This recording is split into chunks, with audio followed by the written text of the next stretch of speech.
I'm your countdown host, MJ Book, back for another episode here in the world of the countdown.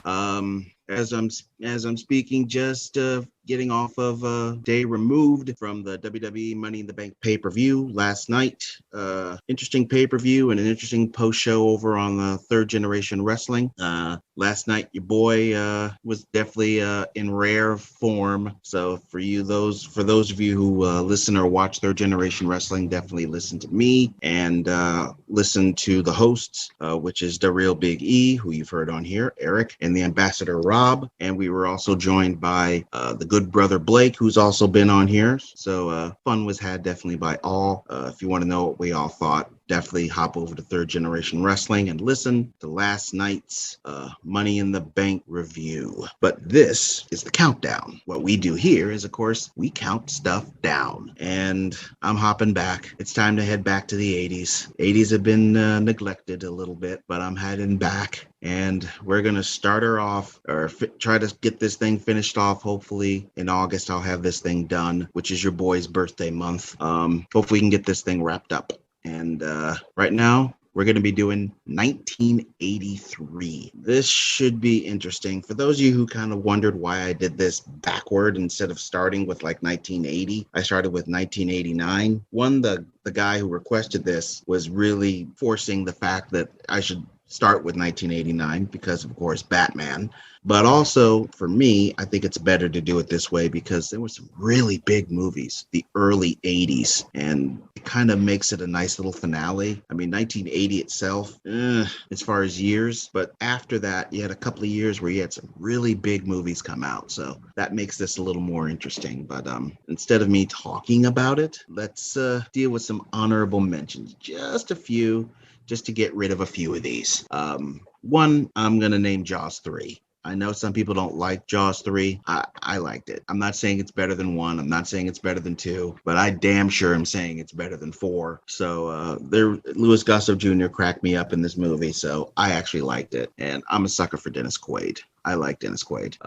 Another one is Crawl with the Glade. I like Crawl. So it's a stupid little fantasy movie. It entertained me. Sudden Impact, Clint Eastwood, Dirty Harry, Mr. Mom with Michael Keaton and Terry Garr, who back then, beautiful woman. And I'm going to say Never Again. Even though I know it's an unofficial Bond movie, even though I do rip on it, it was nice seeing Sean Connery back, the late, great Sir Sean Connery back as James Bond. So it gets the nod just because of that. Now, there's a few others, and I may say them later on, or I may say them at the end, but I'm not going to say the rest of these now because we got a countdown to get to. This is a 10-spot countdown, and we're going to start this sucker off with number 10. Number 10, some people may disagree with the idea of me having this on here. As far as the franchise, I've heard some people say this is the worst. I've heard people say, second worst. And I do understand people's feelings on this movie. But I enjoyed it.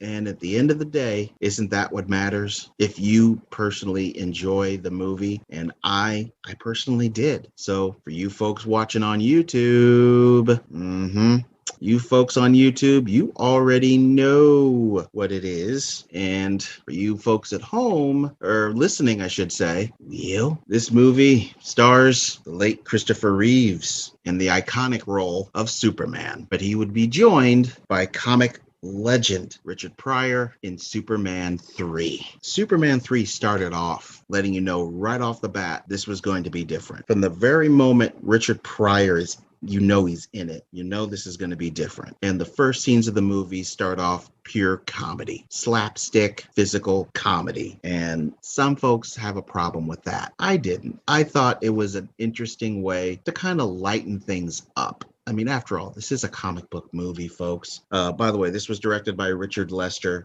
This was an interesting way to lighten things up. And I found it funny. And of course, this has an iconic moment of Superman gone bad, where he's drunk at a bar, he blows out the Olympic torch, he gets laid.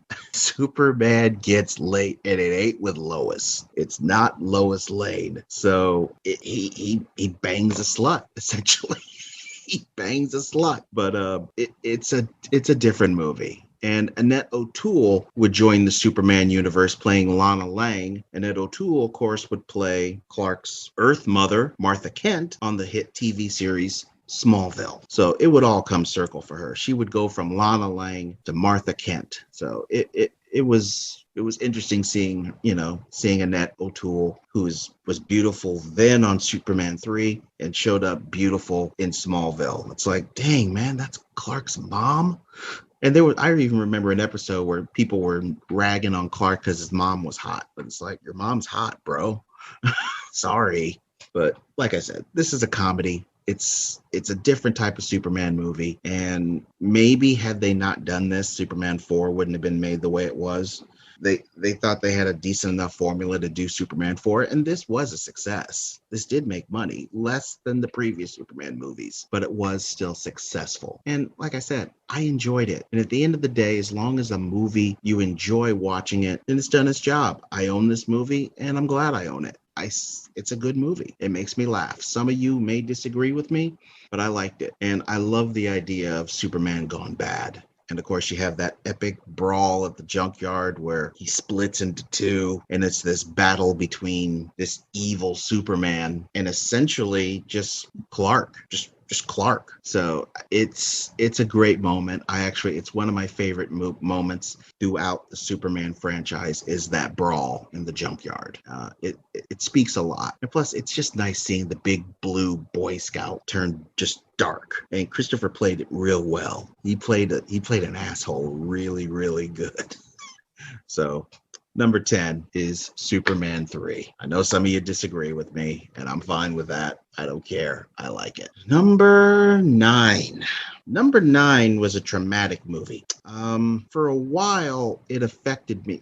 This is right there in the ilk of Jaws, where you were afraid to go into the water, which I was, but I can't swim. So I was also afraid that I would just plain out drown. This movie made me afraid of something a little bit more common than the water, because I'm not going to get in water. I cannot swim. But this is something, for the most part, you can't avoid. It's everywhere around you. It's everywhere around me right now. For those of you watching, you already know what it is. For those of you watching on the YouTube channel, you know this movie. For those of you listening in, this is a Stephen King classic, an absolute classic. Not It. No, this starred a dog, a very large dog.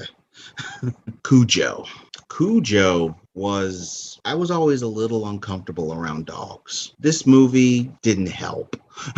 Let's just be blunt. This movie did not help in my feelings toward dogs. In fact, it probably made it worse. But I would eventually get over this. But this was just a big old dog, big old Saint Bernard dog. They the right kind of a dog to be terrorized. And you have Dee Wallace, who I of course knew from E.T., trapped in a car with her kid, who of course the kid has health issues, and they're trapped in this car in the dead of summer on a land. The car won't start, and this dog just will not let them go. And of course, this dog earlier was a sweet dog, just a big old sweetheart.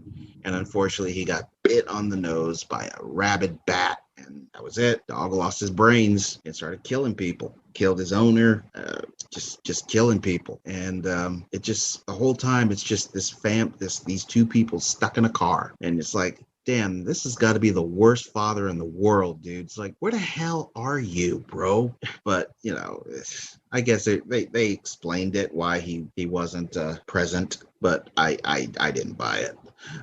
I didn't buy it. It's like, come on, bro, you needed to be there. But I was really leery of dogs. And what makes it worse is dogs know when you're afraid. They know. And so it made it even worse and even more uncomfortable being around them. So in some ways, this movie terrified me far more than Jaws, because I wasn't afraid of a shark really getting to me, because I can't swim anyway. And I've been in a pool, but only enough where I can walk through it. If I have to swim, I won't go in. So the chances of a shark showing up were pretty much nil.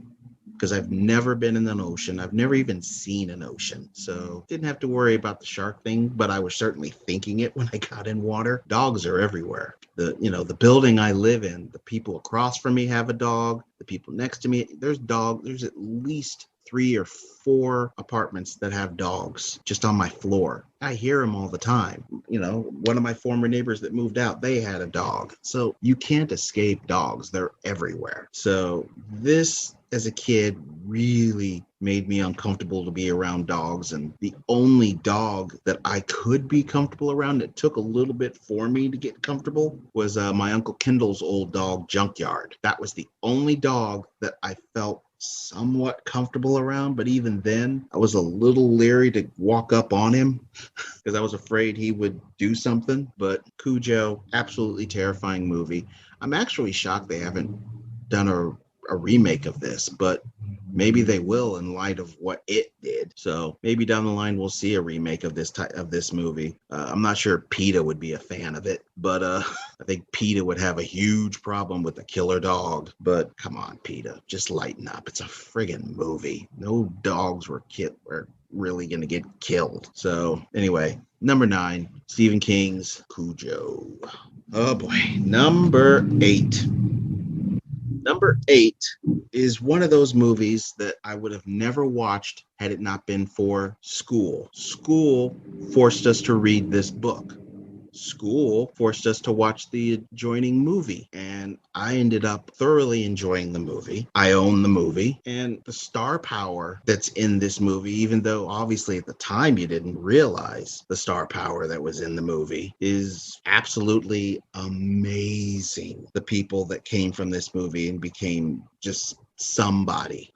This movie, I mean, just for the people at watching this on YouTube, you already see who is in it. For those of you listening in, this movie, I'm just going to name these people. And when I say them, you're going to wonder, all these people were in one movie? Yep, all these people were in one movie. C. Thomas Howell, Matt Dillon, Ralph Macchio, Patrick Swayze, Emilio Estevez, Rob Lowe, Tom Cruise, Diane Lane, The Outsiders. I mean, that's a lot of star power in there. A very young Tom Cruise, Patrick Swayze before he was doing his dirty dancing, Ralph Macchio before he was mastering the crane kick. I mean, just Emilio Estevez before he made anybody famous. Rob Lowe before he was stealing the hearts of America. I mean, just Matt Dillon, C. Thomas. I mean, just the star power in this movie is astronomical. And I didn't expect to like this movie as much as I did, but I enjoyed reading the book. I was reading it and I was like, this is actually good. It's actually good. And they only forced us to read a little bit of the book in class. We watched the whole movie, and the movie was so good, I read the rest of the book. One of those few books I actually read, and I thoroughly enjoyed it. Now, it's a period piece. Obviously, it takes place, in greaser type of times where you have this rivalry between these two gangs, poor greasers and the rich Socs. Sorry, I always say that name wrong. And a lot of things happen between these groups, and man, there are some things that happen in this movie that I'm like, that are so damn sad. But I was able to understand, of course, the perspective more of the greasers than I was the Sos. So I just could understand them, because I always have been somewhat of a reject, a degenerate. That's who I am. And by the way, I'm proud of it. So I could relate far, far more to them than I could a bunch of society rich kids, because I ain't rich, never have been, never will be. So this was just, like I said, this was just such a great movie. And Stay Gold. I mean, just I remember when I was a kid, I started saying it, Stay Gold. I would say that to a lot of people. And I always felt that the cool people knew what I meant, what I was saying, where I got it. And they would say it right back, Stay Gold. And I could always tell where okay, this person has either read The Outsiders or they watched it, even to this day. And I think there was a TV show made of this, didn't last long. And I've always kind of heard some sprinklings here and there, not constant, of a remake to this movie. I don't think I'd watch a remake, but I'm just saying that. I just don't think I could watch a remake. I think this original was so classic, so good that there's just not a reason to make a remake. There's no reason for a remake to exist. There's nothing wrong with the one that we have. So The Outsiders, star power, and that's why it's number 8. Number 7. I suppose people shouldn't be shocked that this character would show up again on a countdown list. This is one of those characters that has been mentioned a lot. And not only has this character been mentioned a lot, but this character was already mentioned down in the honorable mentions. This is one of the all-time greatest characters in cinematic history. And that's no bull. That's no bull at all. Those of you on YouTube, you can already see what the movie is. Somewhat an interesting title, of course. For those of you listening in, this is a James Bond movie. And since it's the 80s, you know who's James Bond. It is Roger Moore. So now it's a question of which one is it? This was directed by John Glenn. Stars, of course, Roger Moore, Maude Adams, Louis Jordan, Octopussy. And even as I just said it, I was thinking of the way Louis Jordan says it. The way Louis Jordan says Octopussy is just, he goes, Octopussy, Octopussy. It's the way he says it with his accent. It's like, damn, this is a dirty word, but he just made that sound fly. Octopussy. Anyway, James Bond comes back, and the whole thing is about this fake Fabergé egg that a dead agent was holding in his last moments, and that's how the movie starts. And Bond goes, and of course he uncovers this jewelry smuggling operation, and of course, being the 80s, the Russians are involved. I mean, that's just the way it was back then. Thankfully, we've gotten away from this where it's no longer the Russians. Fortunately, people have now replaced that with Middle East, and I wish they'd stop doing that too. But of course, you always have to have a bad guy, bad gal, whatever. I mean, there's always these tropes no matter what. But Roger Moore, I've said it, he's not my favorite Bond. As a matter of fact, he's the one I can't stand. A lot of his, I don't like a lot the way he portrayed Bond in a lot of ways. But that didn't mean I didn't like some of his Bond movies. I did like some of his Bond movies, as proof by this being on the countdown. I liked Octopussy. Now, he was a bit long in the tooth at this point, which for those of you who don't understand that saying, it means he was old as fuck.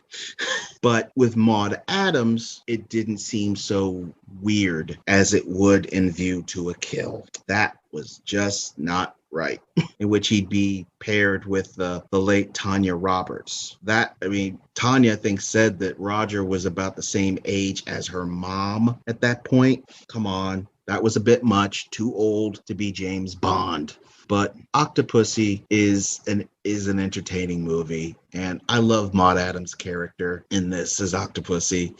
She plays this mysterious leader of this group of women. So women should love this movie also, because these are strong women who don't need a man necessarily. They do everything on their own. They have their own little island that they run by themselves, where there are no men except for those invited by Octopussy. I just like saying the name Octopussy. Come on, folks. You know you do too.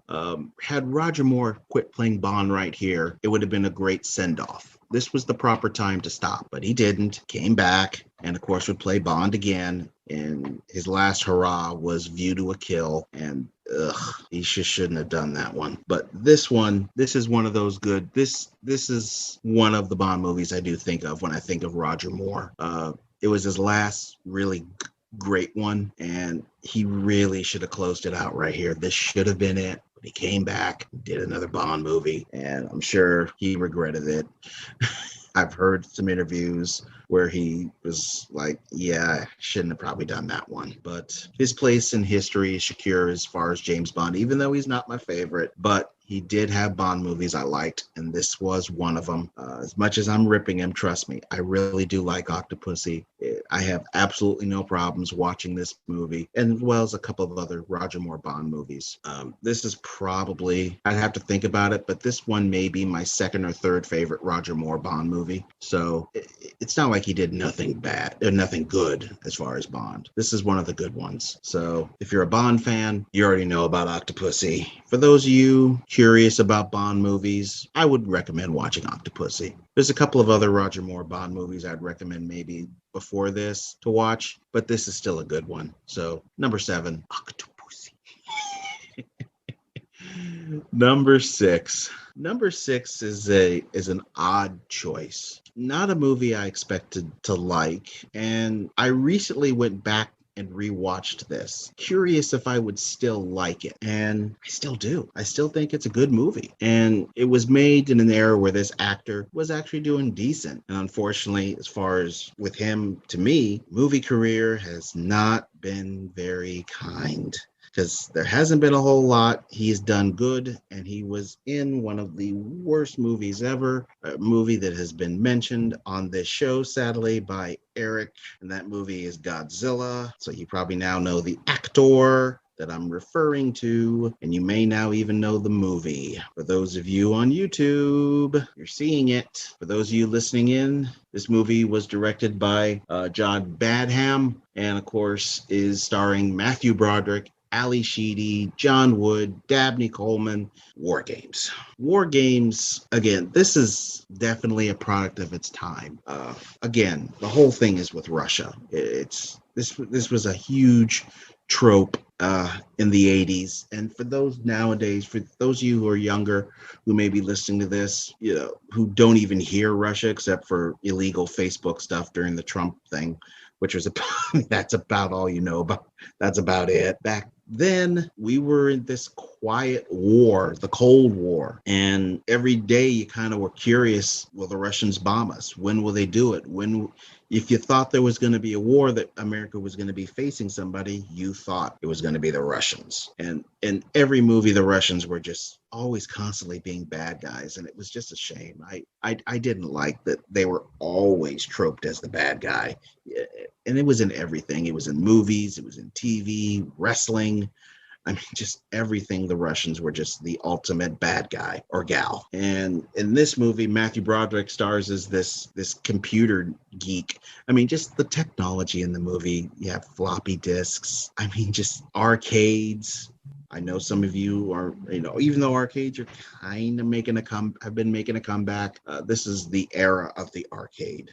And he's just this computer genius, and he stumbles onto some stuff that he shouldn't have and nearly starts a war. Or maybe he does start a war. You'll have to watch to find out. But he's just this shy computer kid. And Ali Sheedy's this popular girl in school. And Matthew kind of takes a liking to her. And she kind of takes a liking to him. And Matthew's character in this he's such a dork. He's such a nerd. But I'm a nerd. So I could totally identify with him. Now, at that time, I'd never even touched a computer at this point, of course, because I'm only like 4 or 5 years old. So of course, no computers are going to get into my hands, but I could still relate to him because I knew I was a geek. I knew I was a geek. And I could tell that this guy was a geek. He just was a different type of geek, a computer geek, where I was already into superheroes, and I was already somewhat noticing things like that through cartoons, of course, and a little bit eventually would get into the comics, of course. But War Games, some people point to Matthew Broderick's best movie being Ferris Bueller's Day Off. And I certainly understand why people would say that. I like War Games a little more. I like War Games just a little bit more than Ferris Bueller. And I love Ferris Bueller's Day Off. That is a movie that has been mentioned on this countdown show. But War Games, there's just something different about War Games. I remember back then, it felt so real. It felt real. And I remember thinking, is there a kid out there who's doing this? Basically, pre-hackers.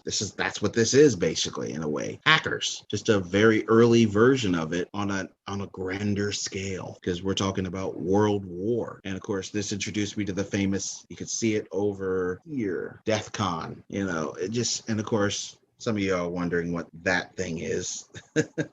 That is a product of the 80s. It is, I mentioned it already, floppy disks. I know none of you remember what floppy disks are, but they literally flopped in the wind, if that's why they were called floppy disks. But I love this movie, War Games, and it was one of those movies of the 80s that I thought of when I was starting thinking of movies that could be named. This is one of the ones I named, and when it popped up in this year, it was going to get on the countdown because I love this one so much. It is my favorite Matthew Broderick movie.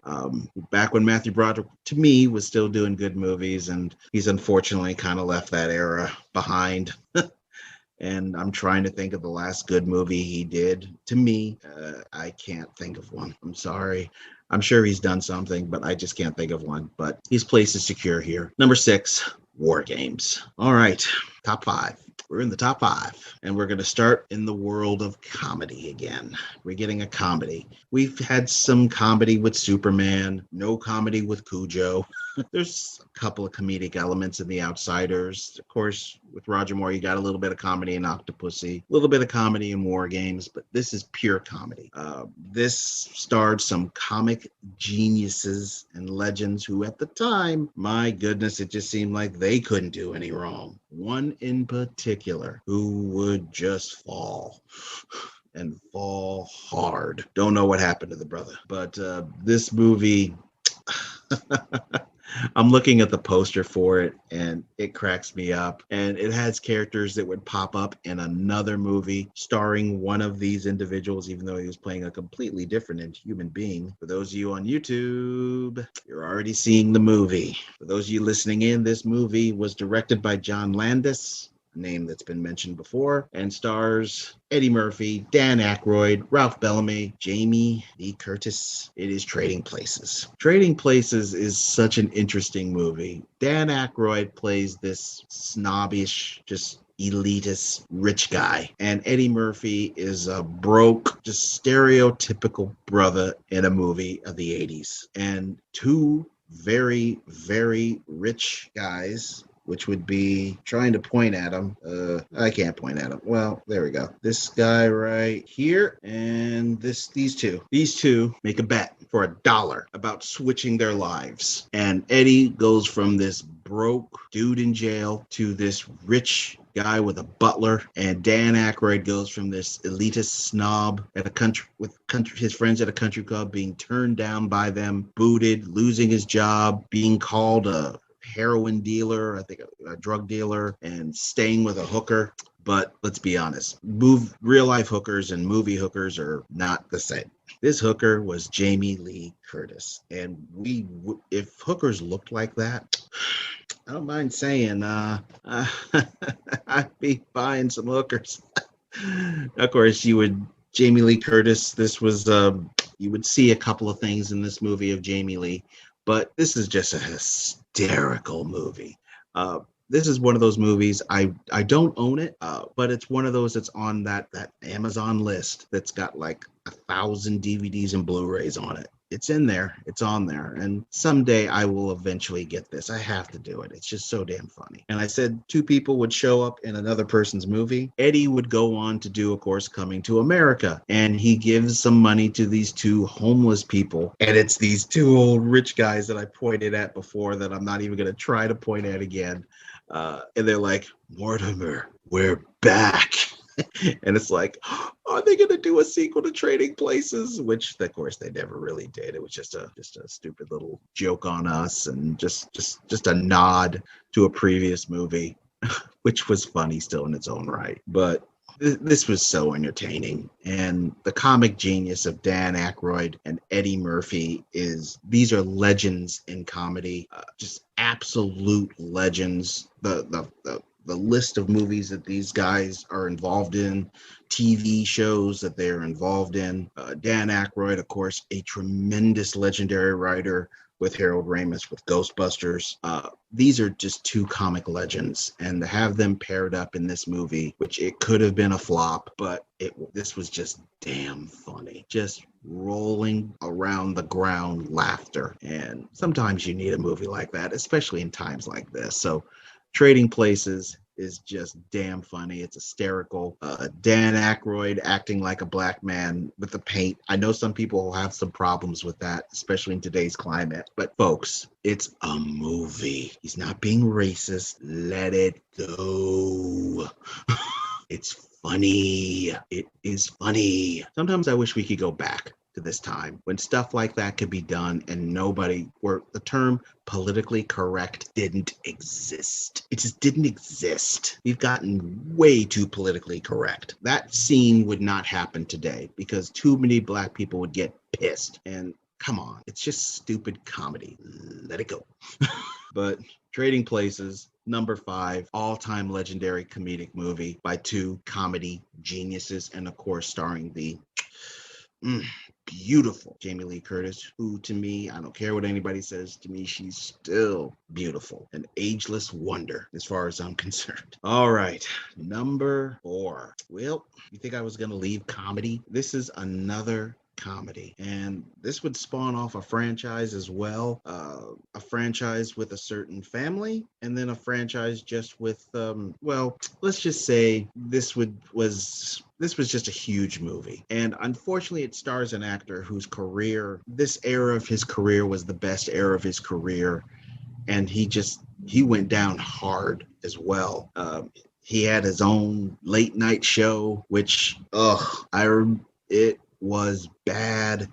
Feel bad for the guy. He was trying, but he was not meant to have a late night show. But this movie was hysterical as well. But those of you on YouTube, you're seeing it. There you go. So you know which one it is.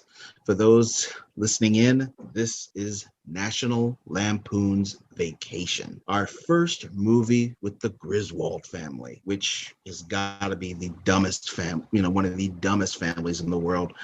I always joked around that I'm just imagining if the Griswolds lived next door to the Bundys. It would be the funniest show ever, but would the block be able to survive Al Bundy and Clark Griswold? I don't know, but man, it'd be interesting to watch.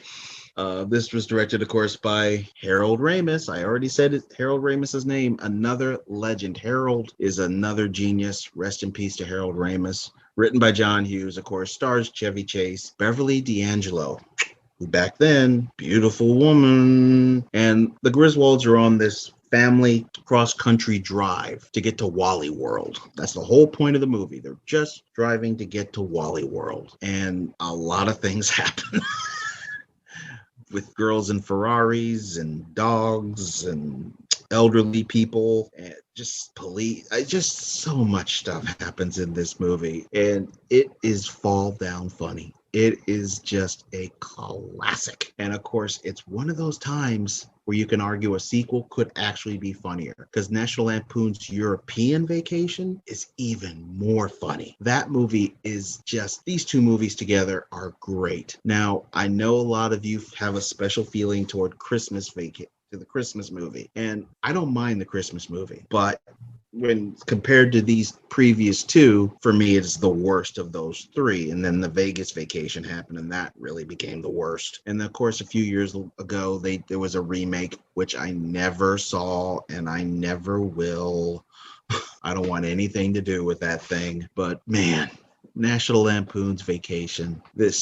You hoped that nobody ever had to endure a vacation like this, because one, there's no human being that could possibly be this dumb. Nobody could possibly be this dumb as Clark was. But he was so funny. I mean, the whole thing with the sandwich, dancing and eating the sandwich to Kirsty Brinkley. Again, another beautiful woman. I mean, this National Lampoon's Vacation, fall down funny. Definitely recommend watching this. Definitely recommend watching European Vacation. Those are the classics to me. And I don't have a problem with Christmas. I just think of these first three, it is the worst.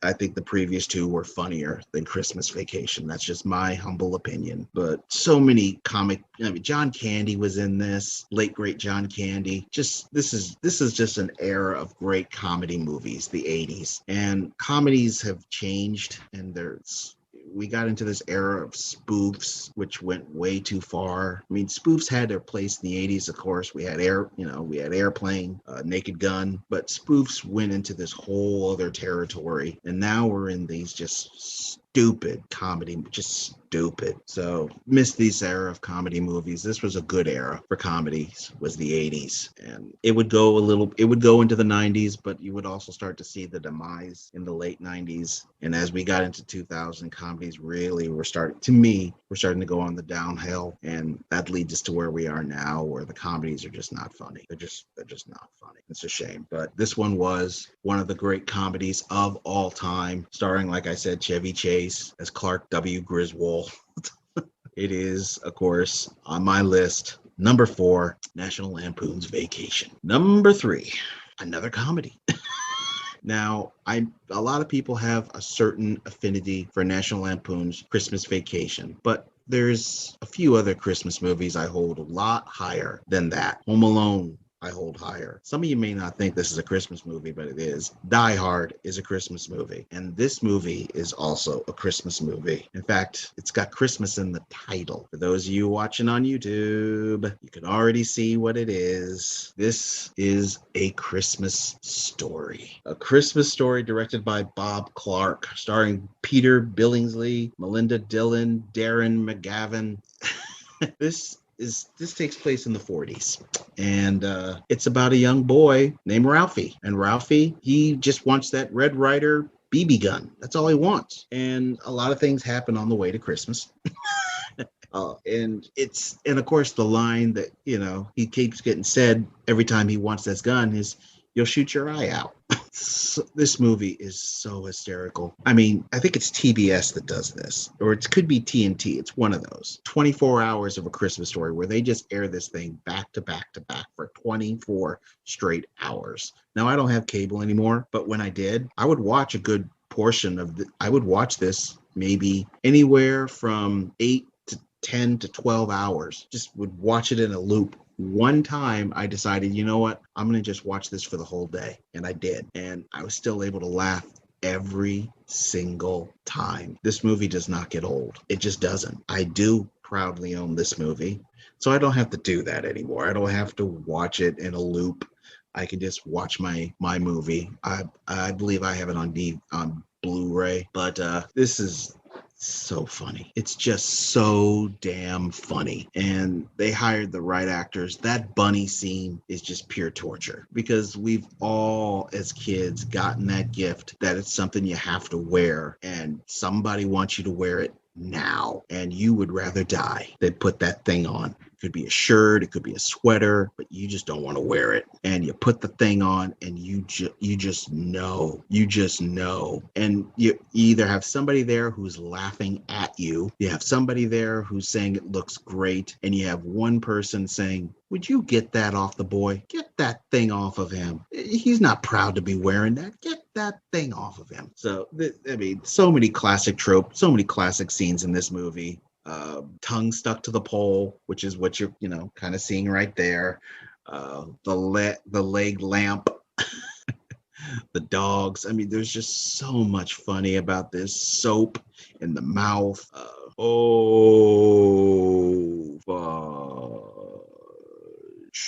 I mean, this movie is so damn funny. It is a Christmas classic. And when I think of Christmas movies, this, as far as live action, is the first movie I actually think of, is A Christmas Story. And it's one of those few movies. I'm not big on Christmas, but when it gets to Christmas Eve, Christmas Day, this is one of those things I do watch yearly. And I only watch it during the Christmas time. There's a few times I've watched it outside the season, but mainly I keep it in its place, which is around the silly season. And it's never lost its humor to me. This movie is just as funny now as it was when I first watched it. And it's just never gotten overdone for me. I love it. It's a classic. And so it definitely earned its place high on this list at number 3. A Christmas Story. Number 2, the runner-up, the one that just barely couldn't quite make it at number 1. I know some people that might be upset with me for this, but obviously on this show I have never strayed away from controversy.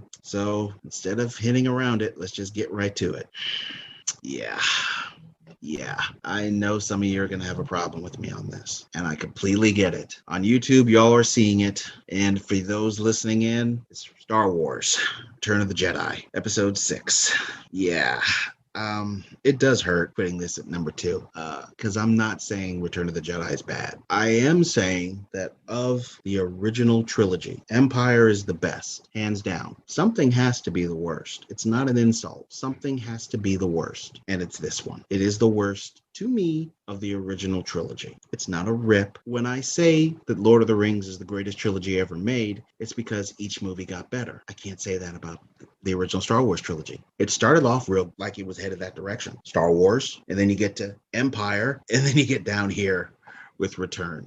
And I like Return. It's not like it's unwatchable. It's totally watchable. It's a damn good movie, but something has to be the worst. And unfortunately, it was Return of the Jedi. And of course, this starts out with the question that for me was haunting me at this point was get Han back. Because Empire ends with a cliffhanger, and the Rebel Alliance is in just the shits at the end of Empire Strikes Back. And all I was thinking about when this movie started was Han. I want Han back. I want Han back. And of course, there was another little question that was in my head, wondering, is it true? Is it not true? But I wanted Han back. Han's my favorite character, so I wanted Han back. And there's so many great scenes in here. The continuing growth of course, Luke Skywalker as a Jedi. There's some sad moments in this movie, of course. Now, spoiler alert. I'm just throwing it out there. I've tried to avoid saying any spoilers, but if you haven't watched Return of the Jedi, I'm about to say a couple of things that are spoiler territory. And if you don't want to know because you haven't gotten to Return for some reason, or you haven't watched Empire, or if there's certain things you haven't quite watched in Star Wars and you don't want it blown, spoiler alert. Okay? You've been warned. In Empire, of course, Vader says to Luke that I am your father. And you're left wondering, is that true? You get the resolution in this movie, if that's true. Han was frozen in carbonite in The Empire Strikes Back after being betrayed by Lando Calrissian, his old friend. You get your resolution as far as getting Han back. And you learn just how powerful the Skywalker family is because Luke's not alone. He has a sister. And that point, you think back to a few things and you're like, oh, God, that's a little creepy now. I didn't know if they always knew they were going there, but if they did, why did they do that? And of course, one of the big moments in my young life was Carrie Fisher in that slave girl outfit.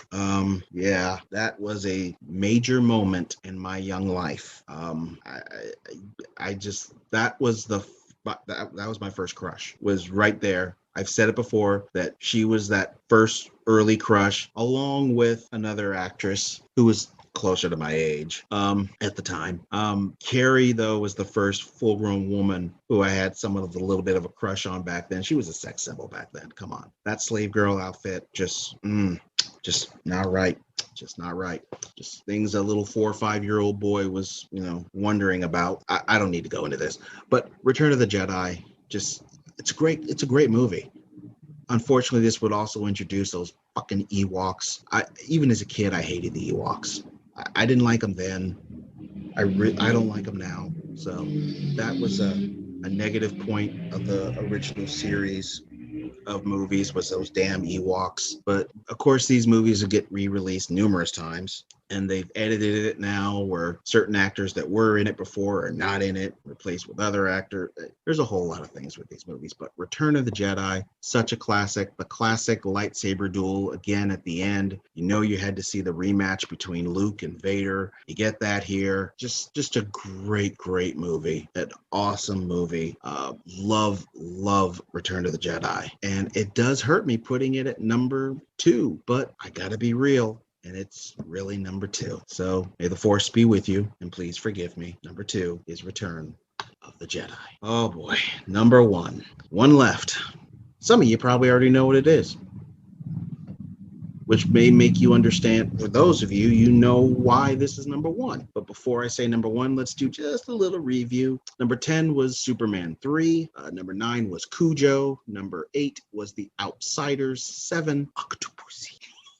Octopussy. Number 6, War Games. 5, Trading Places. 4, National Lampoon's Vacation. 3, A Christmas Story. And runner-up, number 2, Return of the Jedi. Number 1. There was only one movie that was going to be number 1 for this year. Return of the Jedi was never going to be number 1. It could have been had one movie just not been made that year. And there's no reason to even delay this. Yep, Scarface. Scarface, Al Pacino playing Tony Montana. This movie was so big for me that it was my favorite movie of all time until Joker. It was my favorite movie all the way up to Joker. I mean, that's a long time that it remained my favorite movie of all time. Over 20 years, it was on top of the mountain for me until Joker beat it. Scarface, this is so over the top. Takes place, of course, 1980s, and a lot of people were leaving Cuba. A lot of them were leaving illegally, and Tony Montana's one of them. And he's just determined to make it, which you gotta respect. He chooses a different type of business.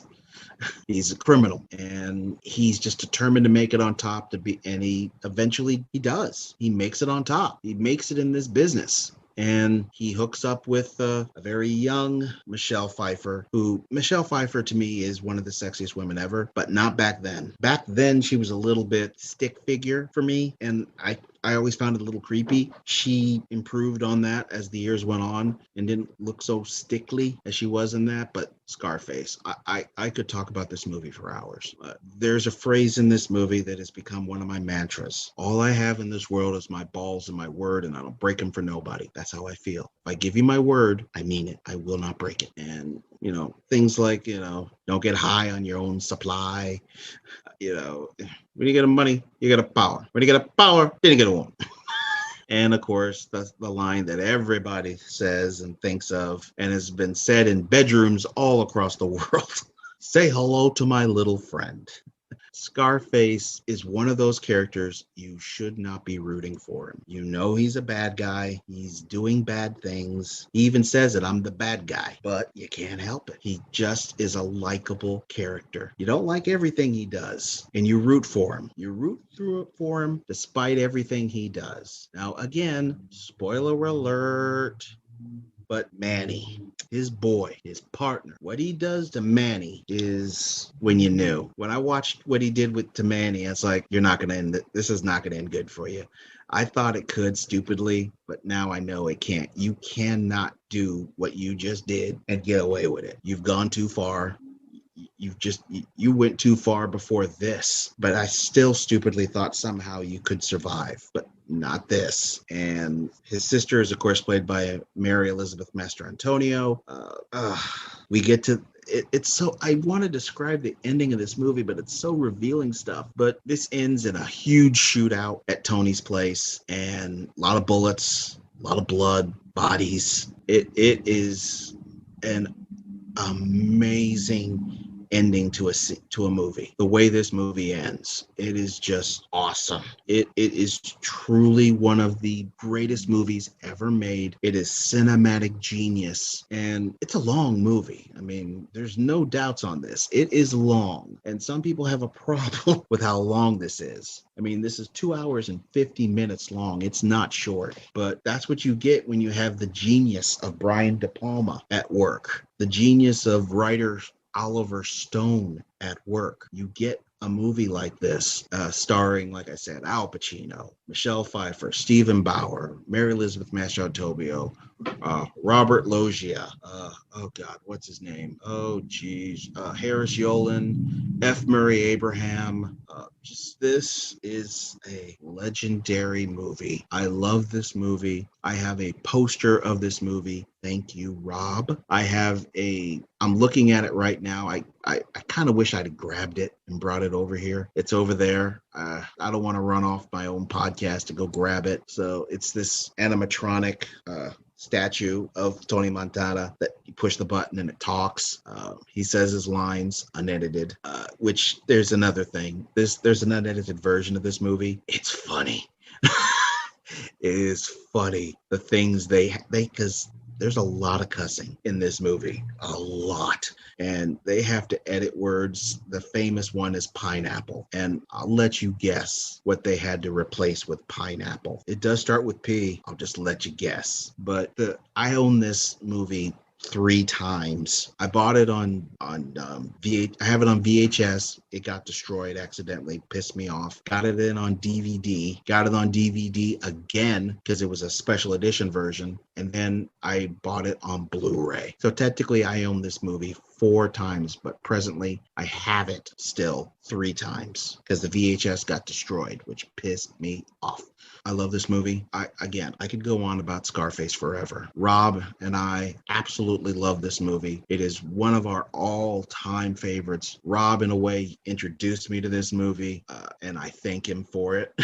Great movie, legendary movie. Al Pacino playing Tony Montana as Scarface. The rap industry loves this movie. Tony Montana, whether people like it or not, has become a hero. And the idea that they would dare risk remaking this. Certain movies you just don't need to remake. This is one of them. You're not going to top it. You are not topping Al Pacino. You just can't. I don't care who you hire. You will not top this. Now, I know this is a remake from an older movie. I know it's a remake. I've seen the original one. I've seen it, and it's actually good. But this is Al Pacino. You're just not going to top this. So Hollywood, what the fuck? You don't need to remake everything. And this is a prime example. I'm so pissed off about that I was like, I'll never watch movies again. It's that offensive. But realistically, that probably won't happen. I wouldn't stop watching movies. But man, I would not watch it. That I can guarantee you. I don't care who would. I just don't want anything to do with it. Number one, with a lot of bullets, Al Pacino, Scarface. And that's the countdown. What did you think? What are your favorite movies from 1983? Please let me know. Do you have any show ideas? Let me know. Like I said, give me your idea of your countdown. Did I make any mistakes? Did I miss certain movies that you think should have been in the countdown? Again, let me know. In fact, I'm going to mention just a couple of others that were honorable mentions that I didn't mention previously. Sword in the Stone, Eddie Murphy Delirious, and Daffy Duck's Fantasy Island. I was a sucker for the Looney Tunes back then, so those movies were hysterical. But do you have any ideas? Do you want to listen to the archive? Plenty of ways you can do all these. One, you can, if you have any ideas or anything you want to communicate with the show, you can send an email to thecountdown2020@gmail.com. You can also go onto the Facebook page. Just search at the Countdown 2020 Podcast 1. You can also click on the link on there and you can listen to the show. Like I said, you can give me your ideas, other countdowns that you would like to do, your own opinion on countdowns, your own countdown list. You can also go on Twitter. Just search at the Countdown PO1. You can listen to the show over on Spotify. Just search the Countdown 2020 and listen to our entire archive, which I believe this episode is episode number 52. So I've gotten past the 50 threshold, halfway to the 100 mark. You can also go on to Instagram. Just search the Countdown 20. I'm also on Amazon Audible. Just search the Countdown Podcast. Of course, if you're watching, you already know that, but if you're not, I'm also on YouTube. Just search the Countdown Podcast with MJ Book. Those episodes are a little more interesting than the audio because I don't really edit the video. It is just the way it is. The only thing I edit is adding in the intro, adding in that music, adding in a little something at the end, but everything in the middle is left alone. So it's the show at its most raw. So if you want to watch that, that's how you definitely go over to the YouTube page. And of course, all are available through podbean.com. Just search the Countdown Podcast. And if you just want to head to the Podbean website on there and listen to the archive right there, you can do that by going and searching the Countdown 2020.podbean.com. And you can listen to the full archive of all the episodes I've done and will continue to do for the foreseeable future. Like I said, all available through podbean.com. I do want to take the time to thank Kevin MacLeod and Incomtech.com for the use of the royalty-free music, Ice Flow, that you hear at the beginning and ends of the show. when I don't have some special music that I use. And I do want to, again, I want to thank everybody who's listening in. I greatly, greatly appreciate you. I saw just a few days ago when I was looking that somebody in Spain had listened in. I appreciate everyone who listens into the show. Love doing the show, and we'll continue to do it for the foreseeable future. Once again, if you're a professional wrestling fan, please listen to Third Generation Wrestling, hosted by the Real Big E, Eric, and the Ambassador Rob. I pop on. Also, good brother Blake pops on. Doc, we haven't forgotten you, brother. Please listen to them. Know everything about, just wrestling fans talking wrestling. And sometimes we voyage outside wrestling. I know he just recently posted our Mortal Kombat Annihilation movie review, the video for it. So hop onto the YouTube page and search Third Generation Wrestling for that. Definitely would love to hear our reviews on it. Some people liked it, some people didn't. Movie reviews, wrestling movie reviews, reviewing the pay-per-views, both of WWE, NXT, AEW, which, speaking of AEW, since he announced it on his show, I wasn't going to announce it on mine until he announced it on his. Now I can say it. The Third Generation Wrestling crew is going to be headed to an AEW pay-per-view. That's right. All Out will be in Chicago, and me, Eric, and Rob will be in attendance to watch AEW, watching a wrestling show with crowds, and it's going to be our first AEW show, and it's a pay-per-view. And AEW has had some rather interesting news and still rumored news. So this pay-per-view could be just absolutely awesome. I cannot wait to watch this pay-per-view. It is going to be fun, and we're of course going to end up doing a post show probably right after we leave there. So definitely listen to Third Generation Wrestling for that. And that's all I got for you. So again, thank you all for listening in. I appreciate you all greatly. Love my listeners, love my viewers, and I will catch you all again on the next episode of You Know What, The Countdown. Have yourself a great day or evening, whatever time it is. Bye-bye.